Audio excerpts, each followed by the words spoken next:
The morning started with a loose cabinet hinge and the smell of coffee that had been sitting on the warmer a little too long. My wife was in the driveway loading 2 hard sample cases into the trunk of her SUV. She worked in medical sales, and travel was part of the job. Richmond one week, Baltimore the next, sometimes Philly.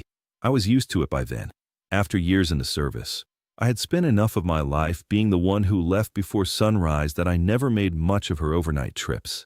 She closed the trunk, smoothed the front of her blazer, and looked back at the house. "Don't let the plumber overcharge you," she said. It was an ordinary sentence. Practical, familiar, but then she added something that made me still for a second. "And don't go moving anything in the basement. He only needs to check the leak." She said it lightly, almost like a joke, but she did not say it the way people joke. Her hand stayed on the car door. Her face held for half a beat too long. Then she smiled, kissed my cheek, and told me she'd be back in 3 days. I said all right. I stood there in the pale September light and watched her pull away. The engine sound faded at the end of the street. A dog barked somewhere behind the neighbor's fence. I remember the air feeling damp and still, and I remember one strange thought crossing my mind with no real reason attached to it. By that same evening, I would be standing in a locked room beneath my own house, holding a key I had never seen before. At the time, though, all I did was take my mug inside and set it beside the sink. My name is Daniel Mercer. I was 36 that year, living in a quiet part of northern Maryland just outside Bel Air. I ran a small residential contracting business. Kitchen remodels, additions, custom built-ins, a few full home renovations when the timing lined up. It was honest work, measured work. I liked problems that had edges. A wall either carried weight or it didn't. A floor was either level or it wasn't. Most things could be understood if you were patient enough to look closely. That had always suited me. The house we lived in was an older brick colonial on a sloped lot with a finished main floor and a basement that had been partly updated years before we bought it. I had done more work down there myself over time. New lighting, fresh drywall in one section, better storage. But one corner near the utility area had always stayed crowded with a water heater, shelving, and a narrow run of old foundation wall. Nothing about it had ever invited much attention. That morning I had a few estimates to review and a delivery schedule to confirm, so I went into my office and got started. Around 10:30, the plumber called. His name was Nate Holloway. I had used him on jobs before. Solid guy, never much for small talk. "Dan," he said, and his voice was flat in a way that made me sit up. "You need to come down here." "How bad is it?" "It's not the leak." There was a pause. "You need to come look at something." I went downstairs expecting maybe water damage, cracked pipe, mold behind the framing. Something expensive, maybe. Something annoying. The kind of thing a house gives you when it decides to remind you who really owns who. The basement felt cool compared to the kitchen above. There was a faint mineral smell down there, mixed with dust and the sharp metallic scent of tools. Nate had set up a work light near the water heater, and the beam threw hard white shadows across the wall. He was standing with his hands on his hips, not moving. "What am I looking at?" I asked. He didn't answer right away. He just pointed behind the water heater. The heater had been shifted out a few inches. At first I didn't understand what I was seeing. The old painted surface behind it looked uneven, but older houses always have odd patches and seams. Then my eyes adjusted to the line of it. Vertical edge, horizontal trim, a shape where no shape should have been. A door. It sat flush into the foundation wall, painted in a dull gray-brown that nearly matched the surrounding surface. The workmanship was careful enough that I could have stood in that basement 100 times and never noticed it.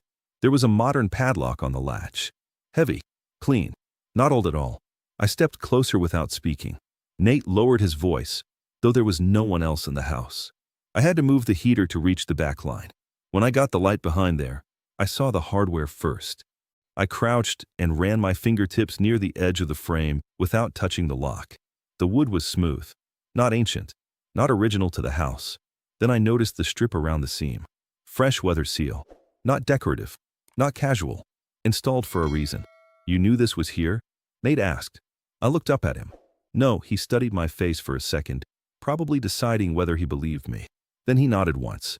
Whatever he saw there must have answered the question for him. I leaned in closer. The paint smell was faint, but still there if you were near enough. The kind of smell you get months after a small indoor job.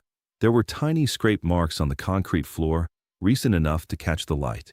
The padlock itself was newer than the framing around it. Someone had been using that door. Not 10 years ago. Not before we bought the place. Recently, the basement suddenly felt unfamiliar to me, and I did not like that feeling. We had bought the house from an estate sale 5 years earlier. The previous owner had passed away in assisted living, and the family had sold quickly. I had gone over the inspection report myself more than once back then. I knew where the shutoffs were, where the old lines had been patched, which outlets still ran on older wiring. I knew the place the way a person knows a routine road at night. And yet there I was, kneeling in front of a locked door I had never seen. Nate cleared his throat. I've worked in older homes my whole career. Sometimes you find storage spaces, old coal rooms, root cellars, crawl access. But this, he stopped. This isn't old house weird, he said quietly. This is maintained. I stood and looked at the door again. A lot of people think intuition arrives like panic. For me, it never did. It came as order. Small details starting to line up without permission. My wife's pause in the driveway. Her specific comment about not moving anything. The lock. The seal. The fact that this was hidden not by chance, but by placement. Whoever used that space had counted on the water heater staying right where it was. I asked, "Did you try it?" He looked almost offended. No, that answer helped. It meant the scene, whatever it was, had not been disturbed by curiosity. I appreciated that. I took out my phone and checked the time.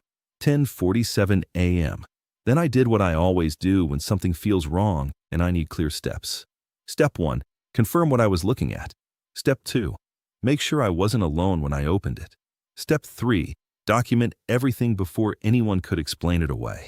I put the phone face down on a storage shelf for a second and thought through who I trusted most to walk into an unknown situation and stay steady. There was only one person. My friend Owen Pike and I had served together years earlier. After we both got out, he went into investigative work. Insurance fraud at first, then domestic surveillance, background cases, litigation support. He had a careful mind and a way of noticing the one thing in the room everyone else had missed. More important, he didn't get noisy when something turned serious. I called him. He picked up on the second ring. "You busy?" I asked. "Depends what kind of busy you mean. I need you at my house. Bring a camera." There was a short silence. What happened? I looked at the door again. Nate had stepped back, giving me space without leaving. "I'm not sure yet," I said, "but I think I'm about to find out something I should have known a long time ago." Owen did not ask a second question. "I'm leaving now," he said. I ended the call and slid the phone into my pocket. Nate was watching me. "You want me to wait?" "Yes," I said. "If you can." He nodded. "I can wait." I went upstairs to the garage, opened the red tool chest along the side wall, and stood there for a moment with my hand resting on the drawer handle. The garage smelled like cut pine and motor oil. Sunlight came through the high windows in narrow, warm bands. Everything in that space was where I had left it. Tape measure, drill case, socket set, order, familiar things. I took out the bolt cutters. When I came back down, Nate had not moved. The work light still aimed straight at the hidden door. Dust floated through the beam. The basement was quiet except for the low mechanical hum of the shifted water heater. I set the cutters against the wall and checked my phone. No message from my wife. No message from Owen yet either. So I waited. That is the part people often misunderstand when they look back on moments like this. They imagine fear is movement. But sometimes fear is stillness. Sometimes it is standing in your own basement, in work boots on painted concrete, looking at a door that should not exist and deciding not to touch it until the right witness arrives. After about 15 minutes, I heard a car pull into the driveway. Then a second set of footsteps in the house above us. Then I heard Owen coming down the basement stairs, slow and even, carrying his camera bag in one hand.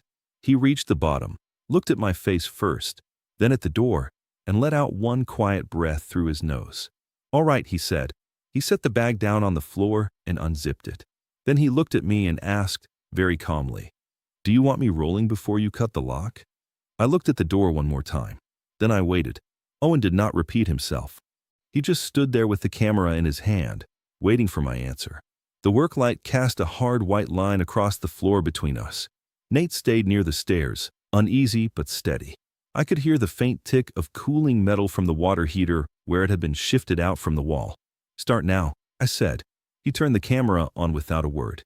What happened next is something I can still remember in pieces more than a full sequence. The click of the record button, the weight of the bolt cutters in my hands, the dry resistance of the lock for half a second, then the sharp crack when it gave way. Small sounds, clean sounds, the kind that seem too ordinary for a moment that changes your life. I pulled the broken lock free and set it carefully on the floor. Then I opened the door. It swung inward with almost no sound. That was the first thing that felt wrong. An old hidden door in an old basement should have stuck, dragged, complained. This one moved like it had been used recently and often. A cool draft came out at once. Not the stale air you expect from a closed-off space, but conditioned air, faintly chemical, with something underneath it I could not place right away. Owen stepped forward slightly, camera steady. The room beyond was square, roughly 12 feet by 12, framed and finished in a way that did not match the age of the house. The walls were covered in a clean painted surface, not drywall I recognized from any work I had done.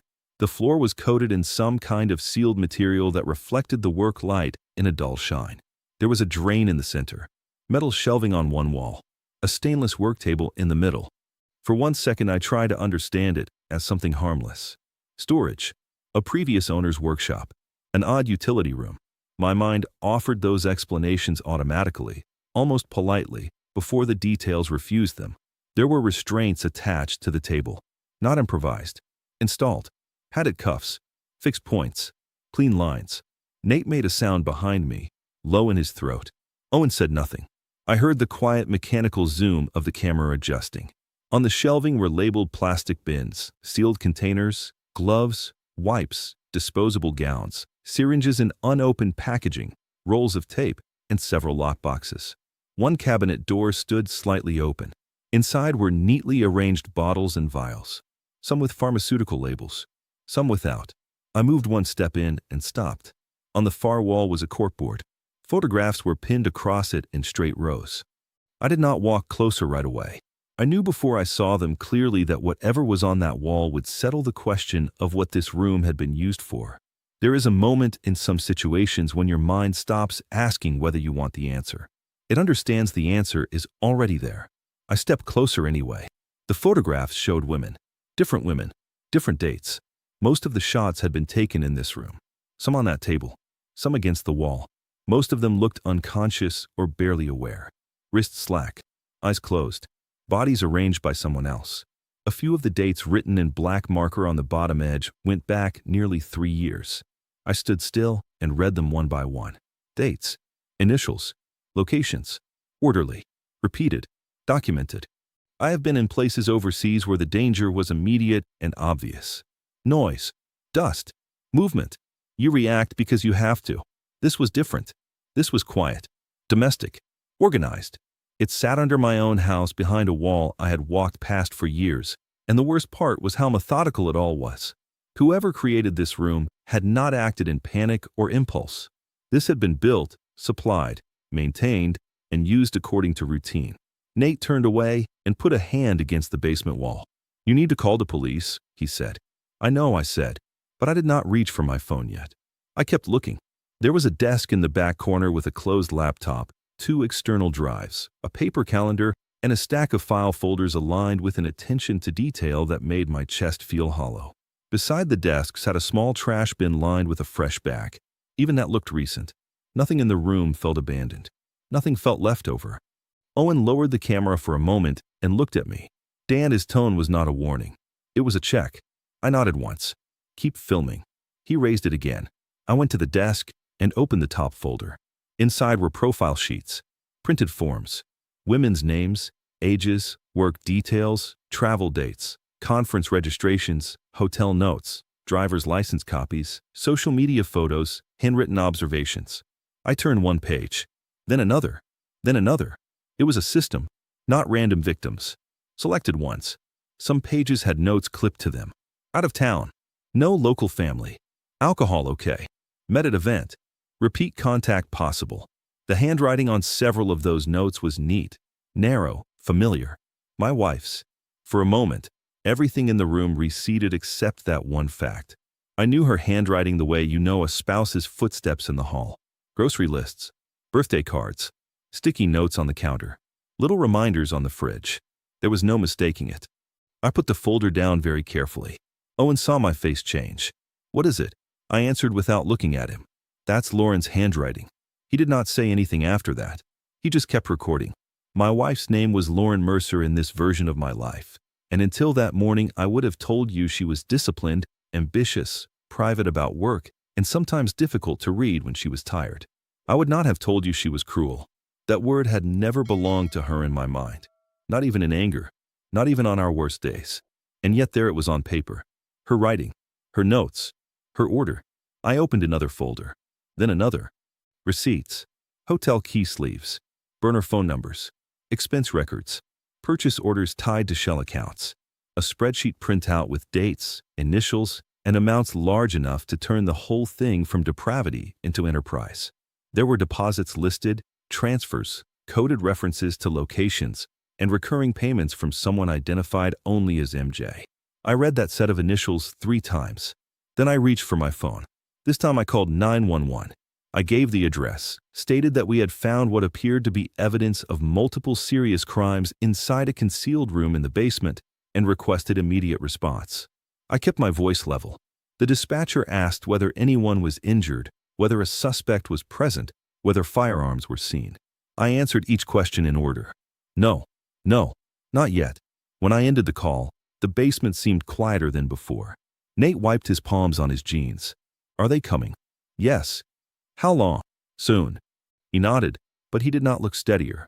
Owen walked deeper into the room and slowly panned the camera across the shelving and board.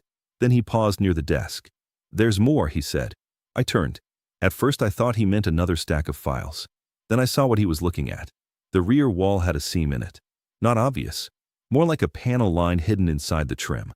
He set the camera angle wider and used 2 fingers to press along the edge. The panel shifted inward slightly. A second door. I went over and opened it. The space behind it was smaller, almost like a closet room, but finished to the same standard. Shelving again. Storage bins. A compact safe in one corner.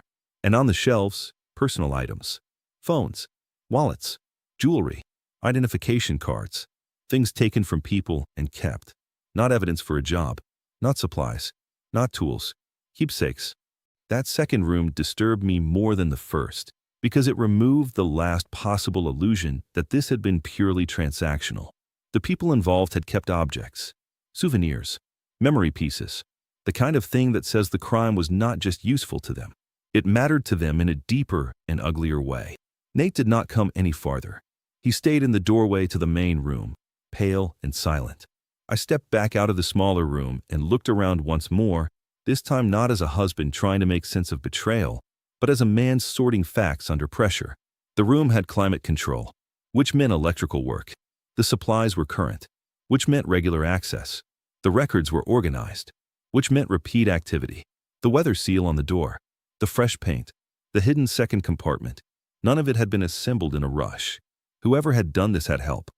I thought about Lauren's trips, her sample cases, the locked home office upstairs, the filing cabinet she kept closed even on weekends, the way she had discouraged me from doing any additional work in that basement corner over the years. Not forcefully, just with little redirections. Later. No need. Leave that part for now. At the time, it had felt like normal household negotiation. Looking back, it was traffic control. I put the phone face down on the desk for a second. Then I picked it up again and called one more person. Not the police this time. My attorney. His voicemail answered, and I left a message so brief it sounded almost cold. "Martin, this is Dan Mercer. I need you available today. Something has happened at my house. It involves my wife, and I may need immediate advice on property access, statements, and protective steps. Call me as soon as you get this." I ended the call. Owen glanced over. "You're already thinking ahead." "Yes." He nodded once as if that made sense to him. It did. Panic is expensive. It burns time and judgment at the same time. I had no use for either loss. So I started making rules in my own head. Rule 1. Touch as little as possible. Rule 2. Say only what I knew for certain. Rule 3. Separate shock from decisions. Rule 4. Assume the room was not the whole story. That last one settled in hardest. A person does not build a space like this under a house and operate it alone for years without help, money, access, scheduling, and trust from somewhere. This was not one hidden secret. It was a network of small systems working together. I looked back at the folders. MJ repeated payments, regular dates, professional supplies, and my wife's handwriting threaded through all of it. Sirens sounded in the distance then, faint at first, then clearer. Nate exhaled in relief. Owen lowered the camera at last. "They're here," he said. I walked out of the hidden room and into the open basement space. For a moment I stood beside the shifted water heater and looked up at the stairs leading to the kitchen. The same kitchen where we had eaten takeout on Fridays. The same kitchen where Lauren had stood that morning with her travel mug in one hand and her car keys in the other. The whole house felt divided now. What was above? What was below? What I had believed? What was documented? By the time the first officers came down the stairs, I had already made one decision that would shape everything that followed. I was not going to protect her from the truth. Then I waited. The first officer down the stairs was a county deputy I recognized by sight, though not by name. A second followed him, then a sergeant in plain clothes, broad-shouldered, careful with his footing. They all slowed when they saw the shifted water heater and the open hidden door behind it. I did not try to explain too much at once. "I'm Daniel Mercer," I said. "Homeowner." The plumber found the door while checking a leak. My friend recorded the opening. "We have not moved anything inside beyond opening file folders on the desk." The sergeant nodded and looked past me into the room. "All right," he said. "Nobody else goes in." That was fine with me. Within 20 minutes, the basement had filled with the quiet, structured movement that comes when trained people arrive and the situation is larger than the first call suggested. A detective from the sheriff's office came next, then crime scene technicians. Someone ran yellow tape across the basement entry. Another officer took Nate upstairs for a statement. Owen stayed nearby with the camera bag at his feet, saying only what he was asked and no more. A little later, a woman in a navy blazer came down the stairs with a federal credential clipped at her waist. She introduced herself as Special Agent Rachel Benton. She had the kind of face that gave nothing away unless she wanted it to. She looked into the room for less than 10 seconds before turning back to me. "Mr. Mercer, I need to ask you some questions." We sat at my kitchen table. That detail stays with me because the kitchen still looked normal. My mug was still by the sink. The mail was still stacked near the fruit bowl. Her scarf was still on the back of one chair. Outside the window, the yard was bright and ordinary. It made the questions feel colder somehow. Agent Benton opened a notebook. "Your wife's full name." "Lauren Elise Mercer." "Occupation?" "Regional medical sales." "Neurology products, I think." "Mid-Atlantic territory." "You think?" She didn't discuss work in much detail. Benton made a note. "Did she have access to pharmaceuticals?" "Yes." "Samples, at least." "Delivery cases." "Product materials." "Did she travel often?" "Yes." "How often?" 2 or 3 overnight trips a month. Sometimes more. "Any recent changes in behavior?" I paused before answering, not because I was protecting Lauren, but because I wanted the answer to stay inside the boundaries of fact. "She had become more guarded over the last year," I said. "More private with her phone, more particular about parts of the house, especially the basement utility corner, though not in a way that seemed obvious at the time." "Did you know about the room?" "No." "Did you have a key?" "No." "Have you ever seen anyone enter your home while your wife was away or while you were away?" "Not that I knew of." Benton watched my face for a moment, then shifted slightly in her chair. "Mr. Mercer, based on what we've seen so far, this does not look isolated." "I know. You may be treated as a witness," she said. "But because this happened inside your house and involves your spouse, every part of your timeline is going to matter. Financials, communications, property access, travel overlap, everything." "That's fine." She looked up from her notebook then, maybe because most people do not say that so quickly. I leaned back and kept my voice even. "I'll cooperate fully. You can have my phone records, bank access, security system logs, contractor invoices, any digital records connected to the property. I'll give you garage keypad history if that helps. Utility statements too. If extra power was pulled into that section, there may be a pattern." That was the first moment her expression shifted. Not dramatically, just enough. People sometimes mistake calm for passivity.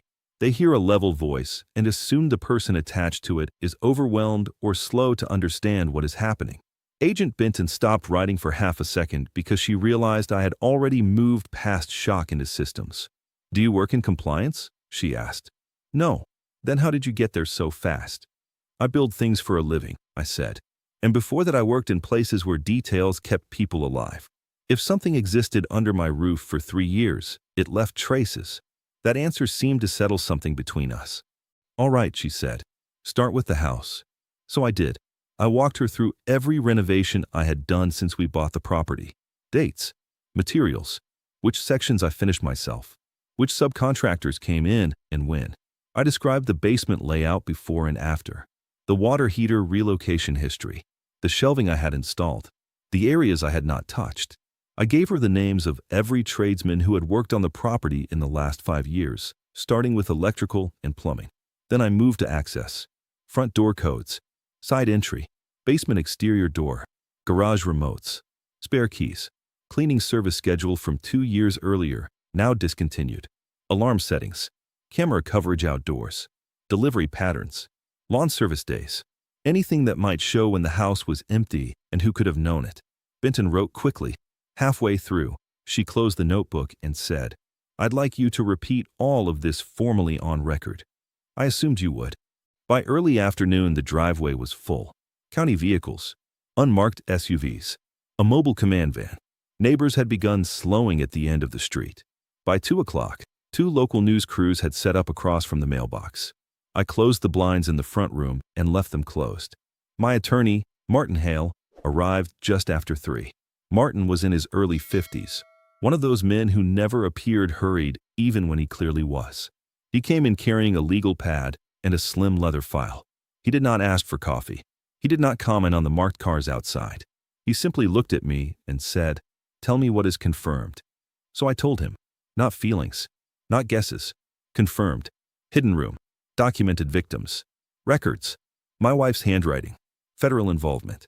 He listened with both hands resting on the table, fingers folded. When I finished, he glanced toward the basement door, then back at me. You understand this is going to become public? Yes. You understand your business may take a hit? Yes. You understand they may look at you hard before they clear you? Yes. He gave one small nod. Good, he said. Then we work by sequence. He drew 3 lines across the top page of the legal pad. First, cooperation with counsel present when appropriate. Not because you're hiding anything, because precision matters. Second, immediate preservation of every document and device you control.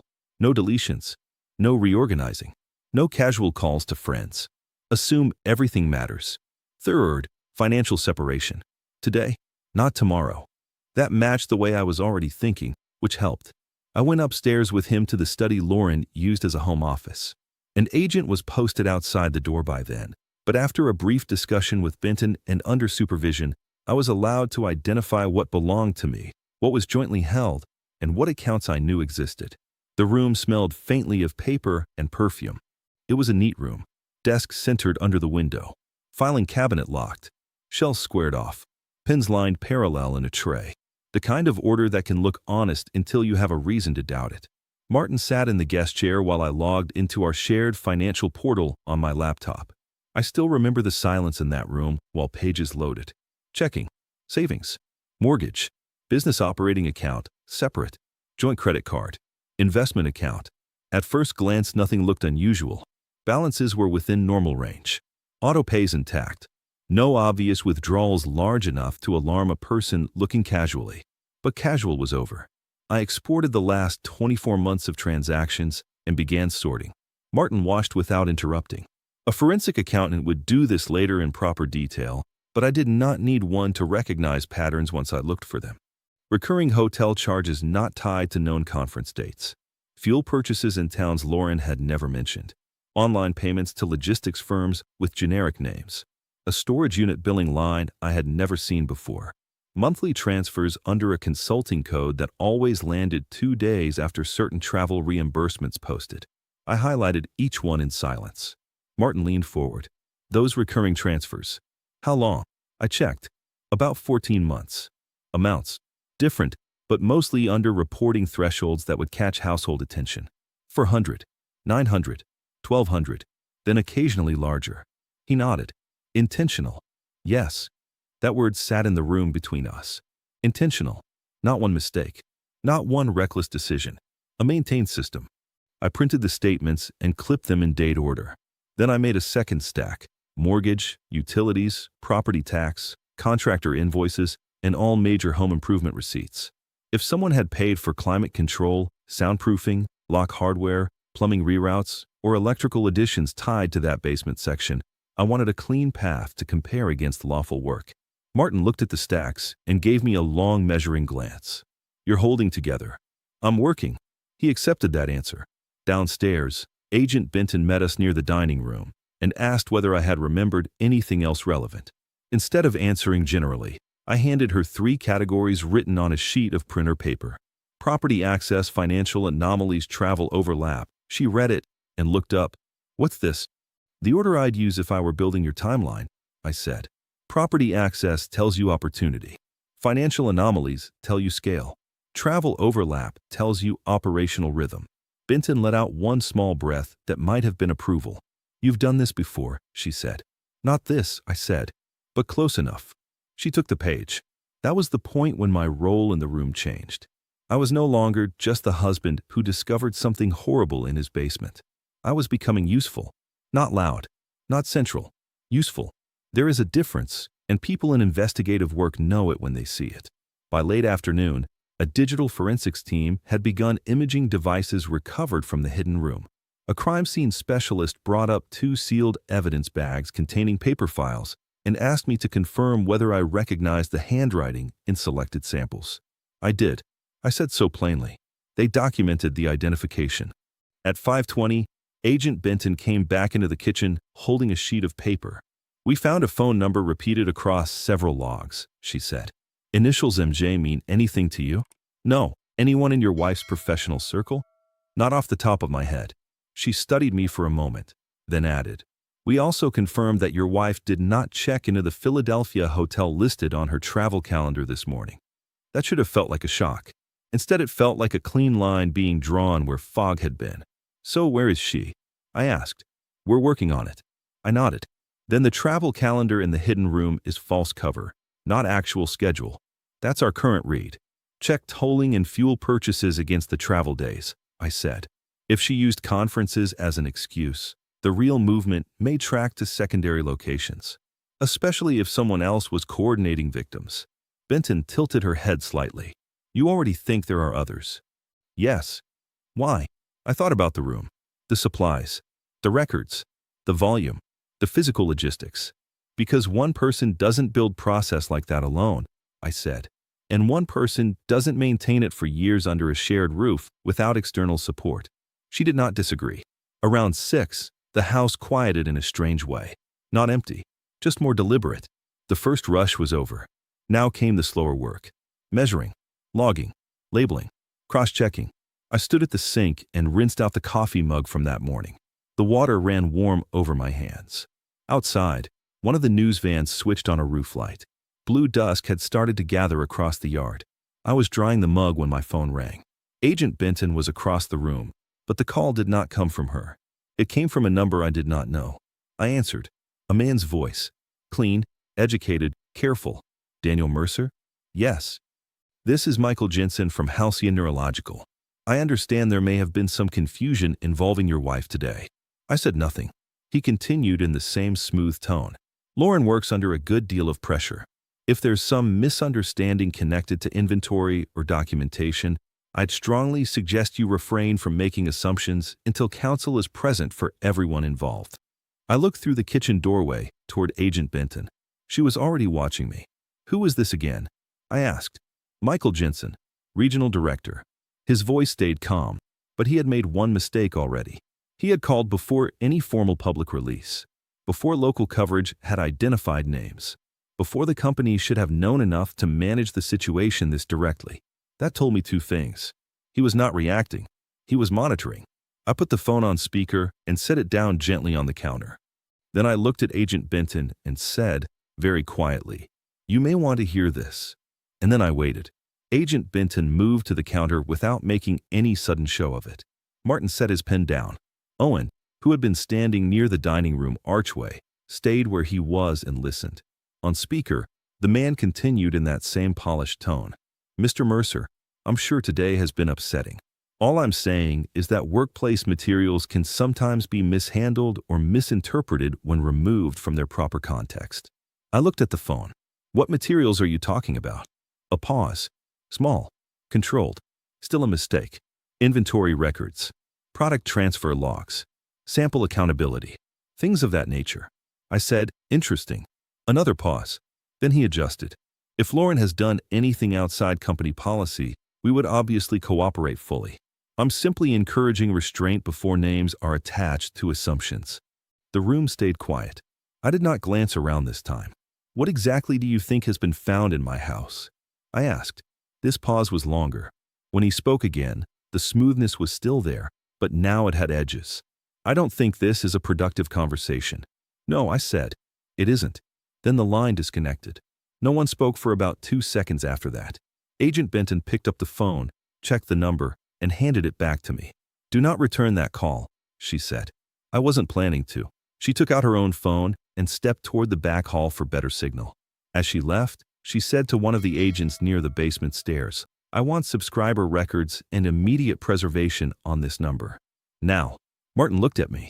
That was not legal outreach, he said. No, that was containment. Yes. He nodded once, as if a piece had slid into place. I picked up a legal pad from the counter and wrote the name the caller had given me. Michael Jensen, Halcyon Neurological Regional Director. Then beneath that I wrote, called before public identification framed issue, as inventory new enough to minimize, did not ask what happened. That was how I needed to see it. Not as emotion, as sequence. When Agent Benton returned, I asked, can you confirm whether that person actually works for the company? We'll verify it. Good. I looked back at the page. If he does, and if he knew to call before any formal notice, then someone inside the company either has direct involvement or had advance warning from someone connected to the operation. Benton said, that's one possibility. It's the most useful possibility until a better one appears. Her eyes stayed on me for a moment. Then she gave a small nod. The evening changed after that call. Up until then, the hidden room had still been something discovered. Terrible, yes, but still local in shape. A concealed space under a house. A wife. Files. Evidence. Once that call came in, the perimeter widened. Now there was company awareness or imitation of it. Now there was an effort to define the narrative before facts were fully public. That meant somebody outside this house had skin in the outcome. And once a system reveals that it is protecting itself, you stop treating it like a secret and start treating it like an operation. By 7 o'clock, the federal team had established a temporary interview room in my den. An evidence van pulled away. Another arrived. Lights from the news crews flickered through gaps in the blinds. My phone buzzed with texts from people I had not spoken to in months. Saw the police outside. Everything okay? Call me when you can. Heard there's some kind of investigation at your address. I answered none of them. Instead, I took my laptop to the dining room table and started building a timeline. Not for the agents. For myself. I opened a blank spreadsheet and made 6 columns. Date, Lauren, stated destination, known work, event, actual charge, /location, house access, window, unusual note. Then I began entering data from memory, calendar sync, email confirmations, and the export I had already pulled from our accounts. Trip by trip, charge by charge, conference by conference. As I worked, patterns began to surface. She tended to schedule travel on Tuesdays and Thursdays when my own job sites ran longest. Hotel charges often appeared in one city, but fuel and toll records suggested movement elsewhere. Several nights labeled as regional dinners or product briefings lined up with unusually high utility use in the basement section of the house. Not enough to notice in a month-to-month bill. Enough to matter once you knew where to look. I highlighted each overlap in yellow. Then I added another note at the top of the page. Check storage unit dates against basement activity. Check sample shipments against travel windows. Check caller against calendar entries labeled MJ or Mike. I heard Martin pull out a chair beside me. He did not try to take over. He just said, walk me through what you're seeing. So I did. She liked consistency, I said. Not obvious consistency. Hidden consistency. Repeated structures under changing labels. Look here. I turned the screen slightly. This trip was listed as Baltimore. Hotel booked there. But fuel charge and tolling place her south by nightfall. Then there's this utility spike here at the house. Same pattern happens again 3 weeks later under a different event name. Martin read silently. And these smaller transfers? He asked. They post after some of the same trips. Not salary. Not reimbursement. Too irregular to be formal compensation. Too structured to be random spending. He nodded. Looks like operational disbursement. That's what I think. He tapped the line with his pen, meaning she wasn't freelancing. At some point, Owen came in from outside after speaking with one of the local deputies posted near the driveway. He set a paper cup of coffee near my elbow and looked at the spreadsheet. You're building movement. Yes. He leaned closer. That storage unit charge. You going to flag that? Already did. You know where it is? Not yet. I can probably get that within the hour. Martin looked up sharply. No freelance detective work tonight. Owen held up a hand. I didn't say I was going anywhere. I said he's right. We don't chase. We sort. That was important. There is a phase after a shock when action starts to feel moral just because it is action. But movement without order is how people contaminate evidence, say too much, or step into someone else's trap. I had no interest in that. So I wrote 3 rules at the top of a second page. Step 1. Preserve Step 2. Confirm Step 3. Only then move. I left the page in front of me where I could see it. Martin glanced down at it and said nothing, but I could tell he approved. At 8:15, Agent Benton returned with an update. The number belongs to a corporate device registered through a vendor tied to Halcyon Neurological. We're working to identify the actual user. Was he lying about his name? I asked. Too early to say. What about my wife? Benton hesitated just slightly before answering. We've confirmed her vehicle was seen heading south on I-95 late this morning. Then east. Not toward Philadelphia. So the conference was covered. Yes. Do you know where she was really going? Not yet. I nodded and looked back at the timeline. Then check against the entries where the hidden room calendar used initials instead of names. If there's another site in rotation, she may have been scheduled to meet someone rather than attend anything. Benton said, You assume another location. I assume no one builds redundancy in records unless they need redundancy in operation. She stood with that for a second. Keep documenting what you remember, she said, and email me that spreadsheet when you've got it into a form you trust. I will. After she left, Owen sat across from me and folded his hands. Can I say something you won't like? Yes. You're calmer now than you were this afternoon. I know. That worries me more. I considered that before answering. Calm is not the same thing as detached. No, he said, but it can look similar. I understood what he meant. The room under the house had been a violation. The papers in my wife's handwriting had been betrayal. But the call from that man had done something else. It had simplified the landscape. Betrayal is emotional. Systems are procedural. Once a system shows itself, you can work it. That did not make me less hurt. It made me more precise. Around 9, the first official request came for my business records related to house renovations. I had already prepared most of what they wanted. Invoices, permits, subcontractor names, basement material receipts, even photos taken during earlier remodel work. I gave them over in a clean folder, tabbed by year. The younger agent who took it looked almost surprised. You had this ready. I own the house, I said.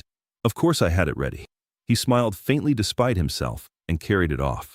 That folder mattered for more than convenience.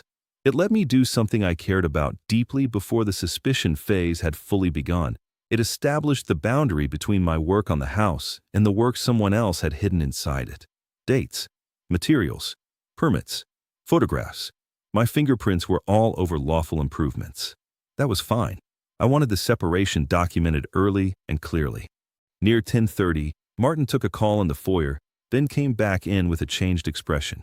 That was family court counsel I know in Annapolis, he said. I asked a procedural question without names. I looked at him. You were already thinking divorce. I was already thinking asset protection, residence control, and legal separation from criminal exposure, he said. The label can come later. Fair enough. He sat down and wrote 3 items on a clean page for me. Freeze joint credit capacity, change passwords, not legally shared document personal property. Before seizure confusion, I read the list and nodded. That was the other shift happening under the surface of the night. The investigation was one track. My life was another. They overlapped, but they were not the same. I needed to think about the case and the house, but I also needed to think about the practical shape of the next month. Accounts, business continuity, living arrangements, public records. Reputation. Every one of those things could go disorderly if left unattended out of shock. So I handled what I could. I called the bank's fraud line and requested a flag on unusual joint account movement. I changed my email credentials and business platform passwords from a device not shared with Lauren. I backed up my company files to an external drive and handed a duplicate to Martin for safekeeping. Then I walked room to room through the main floor and took quiet video of the house as it stood that night. Not because I was sentimental, because documentation beats memory when things get complicated. In the bedroom, her suitcase set from the closet was partly gone. 2 hangers were missing. On the dresser, a pair of earrings sat in a shallow ceramic dish beside a receipt from a pharmacy conference dinner I now doubted had ever happened. The room looked neat, lived in, intimate in all the ordinary ways that feel almost offensive when trust has collapsed. I filmed the room, the closet, the drawers left open by agents. Then I stopped.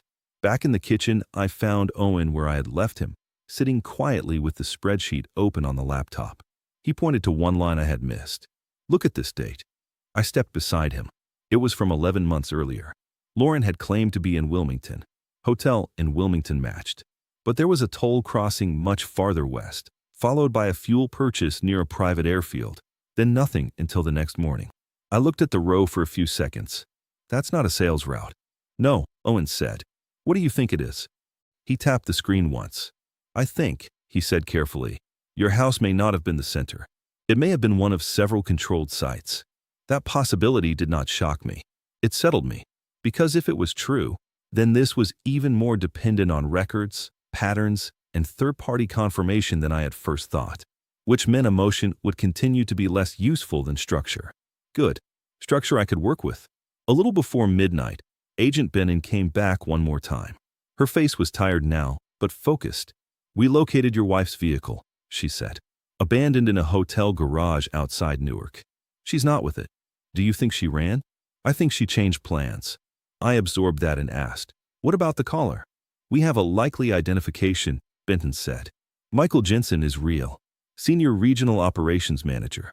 Not legal. Not compliance. Operations, I repeated. Yes. That word mattered. Not science. Not clinical. Not legal. Operations.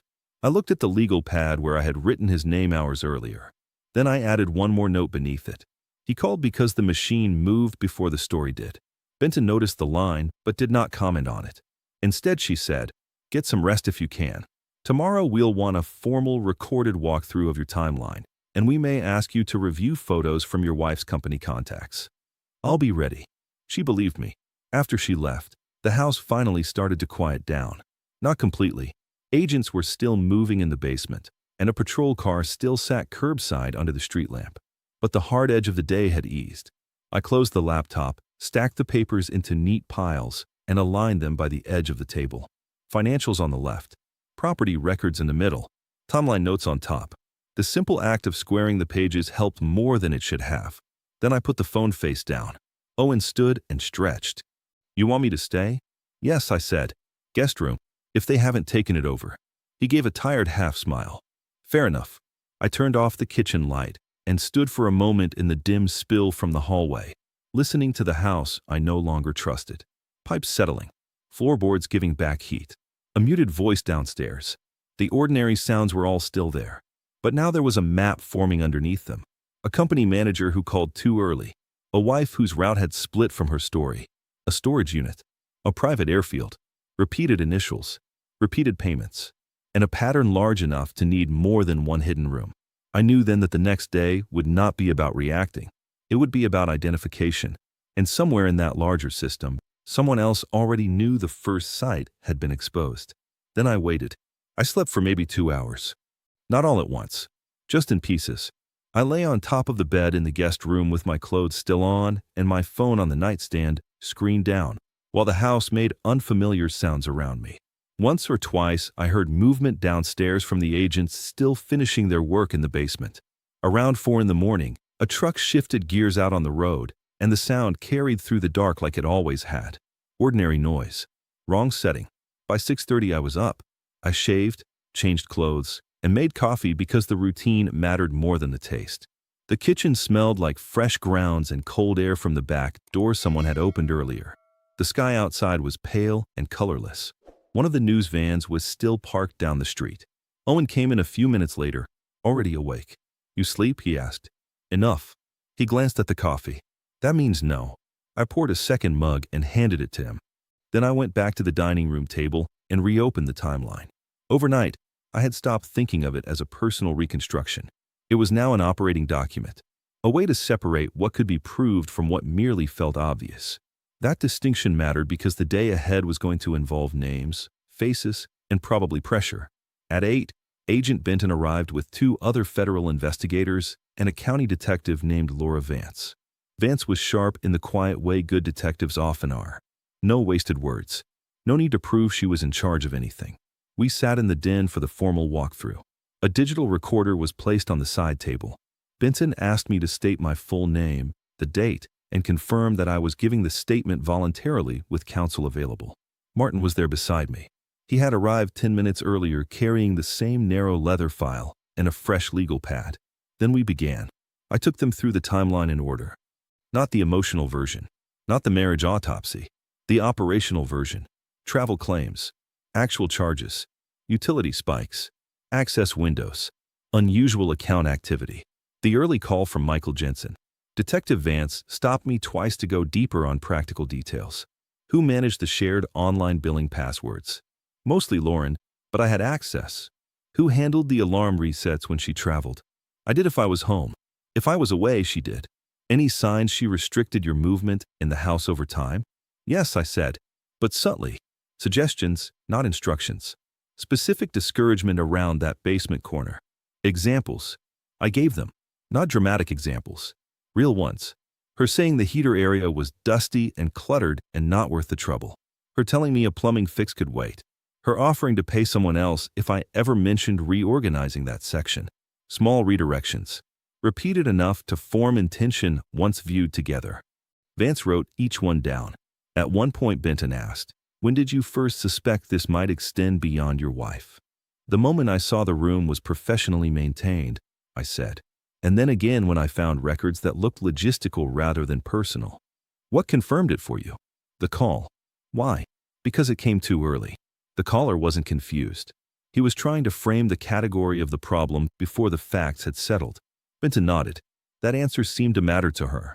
After the recorded statement ended, Vance laid out printed headshots across the coffee table.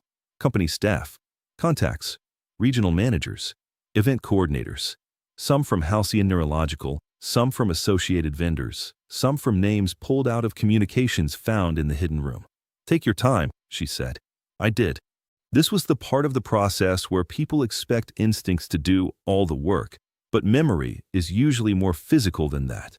It is tied to posture, lighting, context. I had to stop trying to recognize faces abstractly and start placing them in actual scenes. Conference brochures left on the counter. Holiday event photos on Lauren's phone. A company banquet image she once showed me in passing. People I may have seen in the driveway after work and not cared enough to log. I touched one photo with the side of my finger. Him. Vance looked down. Michael Jensen. Certain. Not courtroom certain, I said. But I've seen him before. Where? In our kitchen. That changed the room. Benton leaned forward. When? Last winter. Maybe late January. Snow on the ground. I came back early from a job because a permit inspection got delayed. Lauren said a regional operations manager had stopped by to drop product materials before heading north. Did he come inside? Yes. How long? Maybe 15 minutes. What did you notice? I closed my eyes for a second and placed myself back there. Wet shoes on the mat. Her voice a little too bright. A black company quarter zip. A leather portfolio case. The smell of cold air and expensive aftershave in the foyer. He was comfortable, I said. Too comfortable for a quick stop. Not socially. Spatially. He looked around like he already knew the house. Vance wrote that down without changing expression. I moved to another photo. A woman in her 40s, event logistics manager. Her too. I saw her once in the driveway. Loading boxes into Lauren's SUV after what I was told was a product dinner. Name. Vance checked the printout. Sandra Klein. I nodded. That sounds right. A third face I did not know at all, but something about the eyes and jawline pulled at memory. Then it clicked. Not him directly, I said, tapping the page. But his car. Benton looked up. You recognize the vehicle? There was a dark gray Audi sedan that parked outside the house twice last spring during hours when Lauren was supposedly home alone working. I noticed because it sat too long without ever using the front walk. Did you get a plate? No, why remember it? Because it didn't behave like a guest. That was enough for them to flag it. The session lasted nearly 2 hours. By the end, the coffee had gone cold, and the stack of identified faces had separated into neat piles. Recognized. Possibly recognized. No known connection. It all felt less like drama than accounting, which may sound strange, but that is how truth starts to hold shape. It moves from shock into sorting. Just after 11, Benton got a message and stepped into the hall. When she came back, she looked directly at me. We found the storage unit. I sat still. Registered to a third-party shell tied to a consulting firm that appears in your financial exports, she said. We're moving on a warrant now. Where is it? Edgewood. That location made immediate sense. Close enough to access quickly. Far enough not to draw neighborhood attention. Check for cold storage equipment, I said. And duplicate paperwork. Benton gave a short nod. Already on the list. Then she added, there's something else. Lauren's company has retained outside counsel. They've requested that no direct employee contact happen without coordination. Martin spoke for the first time in several minutes. That was fast. Yes, Benton said. Too fast, I said. She didn't disagree. By early afternoon, the house had reached an odd sort of equilibrium. Investigators moving in and out. Phones ringing. A printer going somewhere upstairs. The basement still sealed. My life broken cleanly into before and after, but the work itself moving with professional calm. And then the confrontation came. Not in my house. At the company office. Agent Benton asked if I would accompany them to Halcyon's regional office in Towson for a controlled identification and document clarification. Martin approved, with limits. Owen came too, not as part of the interview, just present in the waiting area in case the day bent sideways. We drove in separate vehicles. The building was exactly what I expected. Glass, brushed steel, neutral carpet, a lobby designed to reassure people with polished surfaces and controlled lighting. Corporate calm. The kind of place where language is managed before facts are. A receptionist led us to a conference room. Water glasses already on the table. Legal pads. Box of tissues placed with intent. Nothing accidental. Michael Jensen was there when we entered. So was a woman from corporate counsel and another man introduced as external compliance review support. Jensen stood as if this were a normal business meeting that had simply taken an unfortunate turn. Mr. Mercer, he said, I'm sorry for the circumstances. I took my seat and said, you called me before my wife had even been publicly identified. He remained standing a moment longer. Then Saturday, I called because I was informed there may be questions involving product accountability. No, I said, you called because you knew what category of room was in my basement before anyone should have. The room went still. The corporate attorney stepped in smoothly. We're not here to speculate. I'm not speculating, I said. I'm defining the timeline. That line landed the way facts often do when someone has prepared for softer language. Jensen folded his hands on the table. I had reason to believe Lauren may have mishandled company materials. That was the scope of my concern. You came to my house in January. His eyes shifted once. Tiny. Enough. As part of a routine supervisory stop, he said. You stood in my kitchen, I said. You looked through the dining room, down the hallway, toward the basement door. You weren't lost. You weren't surprised by the layout. You behaved like someone confirming a site. The lawyer started to object, but Agent Benton raised a hand slightly. Let him answer. Jensen looked at her, then back at me. I reject that characterization. I nodded once. Then let's make this easier. I opened the folder Martin had prepared for me and slid 3 printed pages across the table. One was my financial extract showing the consulting link transfers. One was the timeline row tying company travel to utility spikes and access windows. One was a still image from our front exterior camera from the January afternoon in question. Timestamped. His car visible in frame. He looked down at the papers. For the first time, he seemed less polished and more occupied. I kept my voice even. I'm not asking what you think happened. I'm telling you what can be placed. You visited my home. My wife's stated travel did not match her actual movement. A concealed room under my house was supplied and maintained over a period overlapping her employment. And you called me before the company should have known enough to manage this by category. No one interrupted. Corporate counsel finally said, Mr. Mercer, if you're suggesting that our client was personally involved in criminal activity, that allegation should be made through proper channels. It already has been, Benton said. That was the moment Jensen stopped looking at me and started looking at the table. It was subtle, but it mattered. People think confrontation is about raising your voice. It usually isn't. Most of the useful confrontations I've seen happen when one person refuses the invitation to blur language. No speeches, no outrage, just sequence, paper, and a room where everybody understands the record is being built. I asked one more question. Who is Sandra Klein? The external compliance man shifted before Jensen did. That shift told me enough. Jensen answered, Event logistics. Did she ever enter my home? I don't know. Did you? Another pause. Then, once. Not January. Not a routine supervisory stop. Not product materials. Just once. But it was more than he had wanted to give. Agent Benton wrote something down. I looked at him and said, That's better. He did not respond. The rest of the meeting stayed tight and procedural. Counsel objected to broad questions. Benton narrowed them. Dates were requested. Visitor logs preserved. Corporate access records demanded. Security badge histories placed on hold. Device retention orders served. The machine had shifted from voluntary clarification to compelled production, and everybody in that room knew it. By the time we left, the receptionist would not meet my eyes. Outside, the air felt cleaner than the lobby had. Martin adjusted his cuff and said, That went well. It went clearly, I said. He gave me a look that meant the distinction was fair. On the drive back, Benton called. We opened the storage unit, she said. Documents, backup drives, packaging materials, 2 locked coolers, and more phones. I held the steering wheel a little tighter. Anything tying it directly? Yes, she said. Your wife? Jensen. Klein. And at least one additional male name we've seen in the hidden room logs. I let that settle. More names. More sites. More proof. The confrontation at the office had not been about closure. It had been about compression, bringing denial into a smaller space until the record had fewer places to hide. When I got home, the first thing I did was take off my shoes at the back door and line them neatly against the wall. Then I washed my hands, poured a glass of water, and stood for a minute in the quiet kitchen.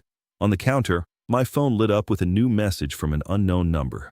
No greeting, no signature, just one sentence. You should have left this alone. I looked at it for a few seconds. Then I set the phone face down. And then I waited. I did not answer the message. I took a screenshot, forwarded it to Agent Benton and Martin, and wrote a single line beneath it. Received at 4:18 p.m. from unknown number. No prior contact. Then I left the phone on the counter and went back to the sink. That may sound strange. A threat arrives, and the next thing I did was rinse out a glass and wipe a clean circle of water from the granite with the side of my hand. But by then I understood something important. The people connected to this operation wanted reaction. Fast reaction. Panic, anger, improvisation, mistakes. I had no intention of giving them any of that. By 6 o'clock, Benton called back. We're preserving the number and tracing the route, she said. Do not engage. We're also adding patrol rotation tonight. I understand. There's more. Storage unit evidence gave us enough for expanded warrants. We've now got document links to at least 3 off-site locations, one of them commercial. Does Jensen appear directly? Yes. That was the answer I expected, but it still changed the weight of things. Until then, Michael Jensen had been the corporate figure trying to soften the edges. A manager, a handler, someone shaping language. Now he was moving into the records themselves. Anything on Lauren? I asked. Benton paused. We believe she made contact through an intermediary this afternoon. Short-duration device activation outside Wilmington. Nothing stable yet. So she's still moving. Yes. Alone. We don't know. I thanked her and ended the call. Owen was at the dining room table going back through my spreadsheet when I came in. He looked up, saw my face, and knew something had moved. More warrants. Yes. Jensen. Yes. He leaned back slightly and nodded once. Not with satisfaction exactly, but with the recognition that the picture was tightening in the way real cases do.